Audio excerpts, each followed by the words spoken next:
les opérateurs économiques se disent asphyxiés par la lourdeur et la multiplicité des perceptions. Les entrepreneurs en République démocratique du Congo seraient-ils moins sensibles aux enjeux fiscaux? En tout cas, disent-ils, le fisc est un fardeau si lourd qu'il n'arrive pas à porter désormais. En 2018, la Direction générale des impôts, DGI, a recensé 28 133 assujettis dans le secteur du commerce, avec une imposition de 1% sur le chiffre d'affaires, 7 709 assujettis dans le secteur des services, avec une imposition de 2% sur le chiffre d'affaires et 180 000 assujettis dans le secteur de la micro-entreprise. En ce qui concerne l'impôt sur les bénéfices et profits, IBP, forfaitaire de $20, elle ciblait 1 433 333 micro-entreprises. Difficile de dire aujourd'hui à combien est le nombre d'assujettis. Est-ce qu'il en hausse ou en baisse? En 2019, la DGI avait annoncé la généralisation de l'attribution du nouvel identifiant fiscal, NIF, à travers les postes déconcentrés de saisie des fiches d'identification, le renforcement du système de suivi des défaillants en déclaration, l'application rigoureuse de la procédure de recouvrement forcé à l'encontre des défaillants, avis à tiers détenteurs, saisie immobilière et vente publique, fermeture provisoire des établissements par l'apposition de scellés. La DGI se plaint souvent du niveau faible de la culture fiscale des entreprises de petite taille. C'est l'un des facteurs qui font que le fisc ne parvient pas toujours à atteindre les assignations. La Direction générale des impôts procède régulièrement à l'évaluation de ses réalisations à mi- et fin exercice. Elle a noté en 2018 une relance des activités dans le secteur minier sur lequel sont prélevés l'impôt professionnel sur les revenus, inspecteur pédagogique régional, et l'impôt exceptionnel sur les revenus des expatriés, IERE. Mais les PME qui auraient dû en tirer profit grâce à la loi sur la sous-traitance, n'ont pas trouvé leur compte. La semaine dernière, le Conseil des ministres a remis sur la table la loi numéro 17/001 du 8 février 2017 relative aux règles applicables à la sous-traitance dans le secteur privé. Disons-le, plusieurs pesanteurs tirent vers le bas cette loi ainsi que les mesures de son accompagnement. Pourtant, l'effet attendu de sa mise en œuvre est la protection de la main-d'œuvre locale et le développement des chaînes de valeur compétitives, capables de diversifier l'économie nationale et de réduire ainsi sa dépendance de l'extérieur. Y a-t-il vraiment volonté de prendre des mesures qui s'imposent? La fiscalité est l'élément vital du développement, cela s'entend.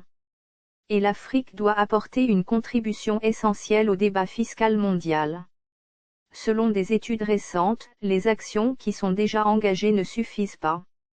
Il faut faire davantage. Par exemple, renforcer les capacités des administrations fiscales pour stimuler le développement de l'Afrique.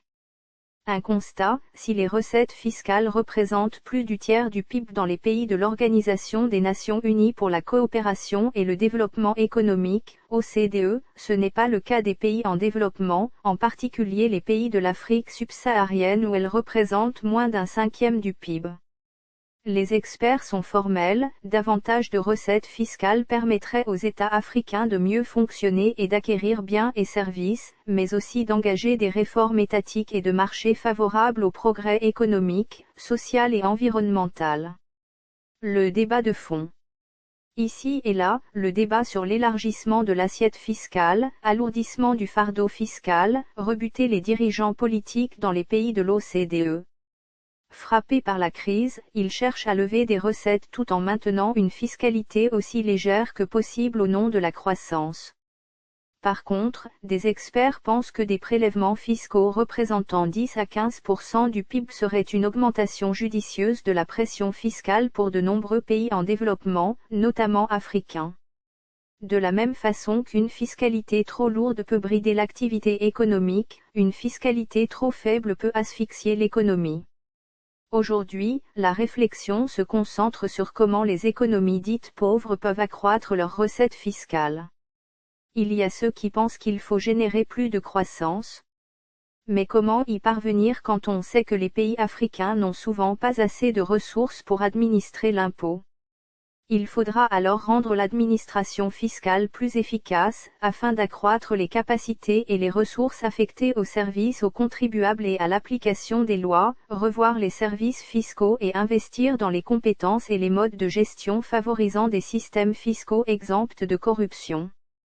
Selon l'OCDE, le rapport impôt/PIB dans les pays d'Afrique subsaharienne qui ont lancé des réformes de l'administration fiscale est désormais supérieur à 16,8%, ce qui correspondait à la moyenne des pays fragiles et à faible revenu. Mais pour progresser davantage, il faut être mieux informé sur le fonctionnement réel des administrations fiscales et sur leurs problèmes concrets.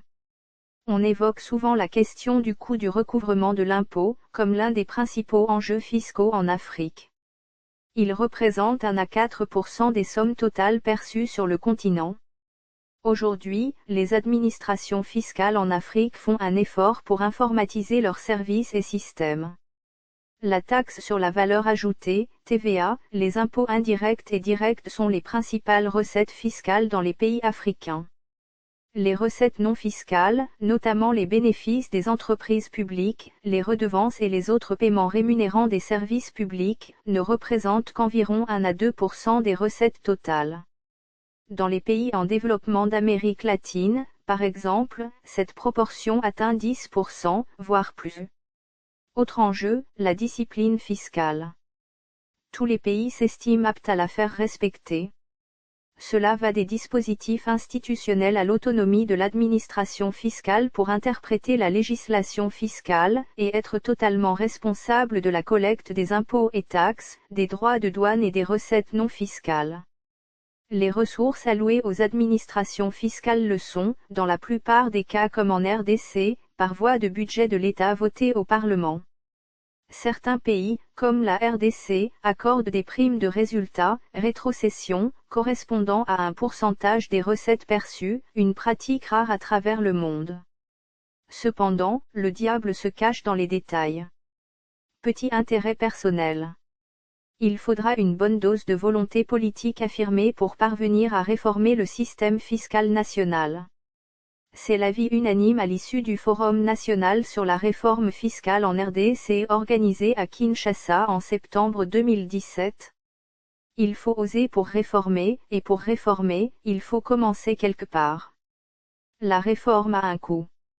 C'est le coût du changement, c'est-à-dire le changement de culture et de mentalité. La réforme est avant tout un processus qui ne doit plus s'arrêter quand il est déclenché. Le système fiscal national a des faiblesses. Henri Yaf Mulang, alors ministre des Finances, avait rassuré qu'il n'y aura ni reculade ni remise en question du processus, du fait de la nécessité et l'urgence de doter le pays d'un nouveau système fiscal. C'est dire que la volonté politique est non seulement affichée mais aussi affirmée au sommet de l'État. À charge donc du gouvernement de faire avancer le processus en faisant voter une nouvelle législation, illico presto, afin qu'elle contribue à la croissance économique et au développement de la RDC. Dans tous les cas, le succès de la réforme est fonction de l'engagement de chacun à assumer sa part de responsabilité. Le système fiscal en RDC se résume à ceci près: complexité, contrariété, satisfaction des intérêts personnels au détriment de l'État. La fiscalité a toujours constitué une préoccupation, tant pour les assujettis et pour les contribuables qui la trouvent complexe, lourde et tracassière que pour l'État et ses services qui se plaignent de son faible rendement. À charge donc du gouvernement de revoir de fond en comble le système fiscal de notre pays, devenu aujourd'hui un véritable frein à son développement économique.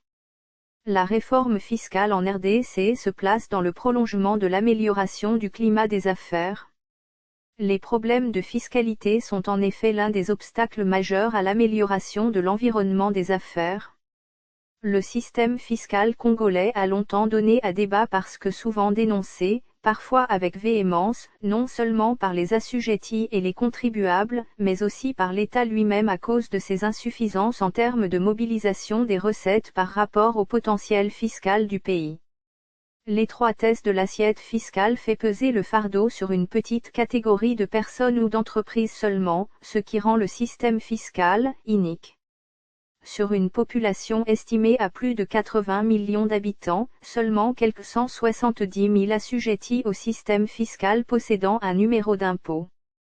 La lourdeur et la multiplicité des perceptions asphyxient les opérateurs économiques. Outre la dizaine d'impôts, il y a près de 400 taxes à caractère légal et parfois illégal. D'où la fraude et la corruption orchestrées souvent par les agents du fisc eux-mêmes, qui se disent moins bien payés. Et quand on est mal payé, on se sert, ironise un agent du fisc. La franc jeu de la FEC. Parmi les autres faiblesses du système fiscal national, il convient d'épingler la prolifération des exonérations, régimes fiscaux d'exception, qui amenuisent les recettes fiscales et entraînent un traitement discriminatoire des opérateurs économiques.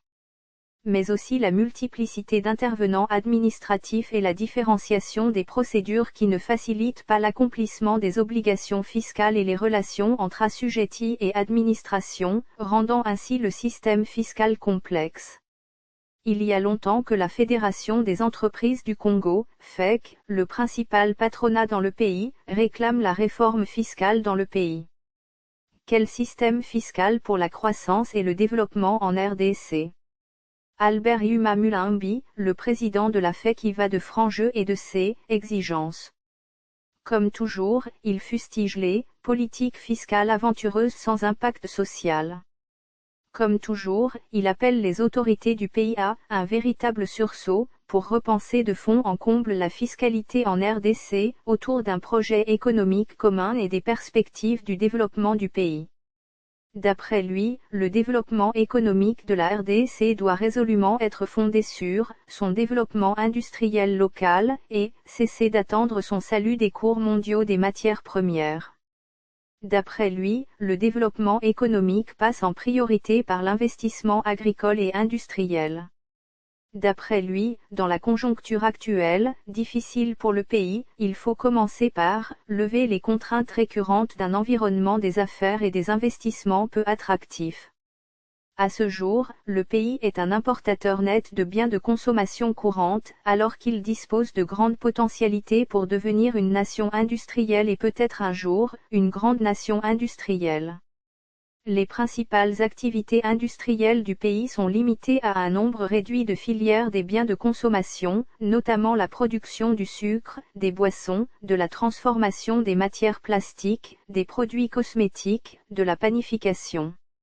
Les filières des biens d'équipement sont sous-exploitées et tournent principalement autour de la production du ciment et de la construction métallique. La lourde fiscalité et la parafiscalité qu'elle supporte constituent les principales contraintes qui empêchent l'industrie locale d'amorcer son redécollage. Elles atteignent 52% du chiffre d'affaires, soit le double de ce qui est payé dans certains pays voisins. L'augmentation du taux de droit d'accise sur plusieurs produits, justifiée par la seule maximisation des recettes, a poussé des opérateurs économiques à procéder à des changements structurels ou envisager la fermeture de leur unité de production. Par exemple, dans les industries brassicoles, qui ont connu une baisse de plus de 20%, la Bralima a fermé ses usines de Mbandaka, 2015, et Boma, 2016. Le pendant du double caractère déclaratif et autoliquidatif du système fiscal congolais est le contrôle fiscal. Dans sa mise en œuvre, l'administration fiscale possède des prérogatives étendues, qui peuvent générer de préjudiciables atteintes aux droits des personnes appelées à subir le dit contrôle. Pour éviter de tomber dans le terrorisme fiscal, la FEC recommande que soient aménagés des mécanismes en vue d'un équilibre entre les pouvoirs dont jouit l'administration et les garanties accordées aux contribuables.